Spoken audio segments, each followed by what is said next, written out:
Itachi उचिया वो बंदा जिसने अपने हाथों से अपने पूरे क्लान का सफाया कर दिया, और इस चीज की शुरुआत की उसने उसी से जिससे वो सबसे ज्यादा प्यार करता था, अपनी गर्लफ्रेंड से। उसको उसने मार दिया था अपने हाथों से। और इतना ही नहीं, उसने अपने हाथों से अपने माँ बाप तक को मारा था। एक 13 साल का बच्चा जो कि ये सब नहीं करना चाहता था, बट उसे करना पड़ा। किस लिए? ताकि वो पूरे वर्ल्ड को पीस दे सके। एक ऐसा लड़का जो कि 13 साल का है, जो कि हाईली इंटेलेक्चुअल है, लेकिन उसको क्या करना पड़ा? अपने हाथों से अपने माँ को मारना पड़ा। और उसने छोड़ा भी पूरे क्लैन में से तो किसको? सिर्फ अपने छोटे भाई को। और वो भी उसको 5 लाख बार उसको अपने माँ बाप को मरते हुए दिखाया था। क्या लगता है आपको, कोई ऐसे बंदे को पसंद करेगा? जी हाँ, ऐसे बंदे को हजारों नहीं, इवन करोड़ों लोग पसंद करते हैं। पता है क्यों? क्योंकि उसने कभी भी अपने बारे में नहीं सोचा था। उसने अपने फैमिली को, अपने क्लैन को इसलिए नहीं मारा था ताकि वो कुछ बेनिफिट पाए। उसने अपने क्लैन को, अपनी फैमिली को सिर्फ इसलिए मारा ताकि वो पूरे वर्ल्ड को सेव कर पाए। अगर आपको स्टिल इटाची उचिया गलत लग रहा है तो एक बात बताइए कि भगवान परशुराम जिन्होंने अपने माता और अपने भाइयों का शीश काट दिया था अपने पिता के कहने पर, वो सही थे, तो यहाँ पे इटाची उचिया कैसे गलत है?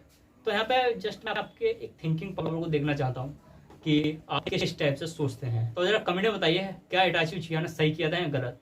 और अगर सही किया था तो यहाँ पर एक और सवाल है आपसे। इटाची उचिया के बारे में तो मैंने आपको बता ही दिया, लेकिन उसके अपोजिट में एक बंदा है जिसका नाम है एरन यलगार, अटैक ऑन टाइटन। ये बंदा वो है जिसने पूरे वर्ल्ड को खत्म कर दिया सिर्फ अपनी फैमिली को बचाने के लिए। तो इन दोनों की जो आइडियोलॉजी है वो एक दूसरे से कम्प्लीटली डिफरेंट है। एक तरफ है इटाची उचिया जिसने पूरे वर्ल्ड को बचाने के लिए अपनी फैमिली तक को अपने हाथों से मार दिया। दूसरी तरफ है एरन यलगार जिसने पूरे वर्ल्ड को खत्म कर दिया सिर्फ अपने माँ बाप को बचाने के लिए। आपके हिसाब से इन दोनों में कौन सही है? कमेंट सेक्शन आपके लिए खुला हुआ है, आप अपने मेंटलिटी का इजीली इससे टेस्ट कर सकते हैं कि कौन सही था और कौन गलत।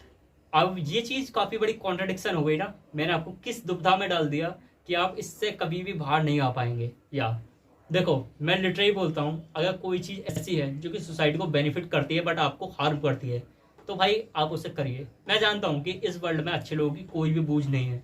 आप अगर अच्छे हैं, दूसरों के लिए खुद का सेक्रीफाइस करना जानते हैं, तो कोई भी आपको भाव नहीं देगा, कोई भी आपके लिए अच्छा नहीं करेगा। बट स्टिल यार, ये वर्ल्ड है, इसके लिए हमें अच्छा करना पड़ता है। आप अगर अपने बारे में सोचेंगे तो ऐसी हर कोई अगर अपने बारे में सोचेगा तो कैसे ये वर्ल्ड आगे बढ़ेगा? जैसे अगर इंडिया सोचे कि पूरे वर्ल्ड को मसाले देने बंद कर दूंगा, तो भाई कैसे काम चलेगा?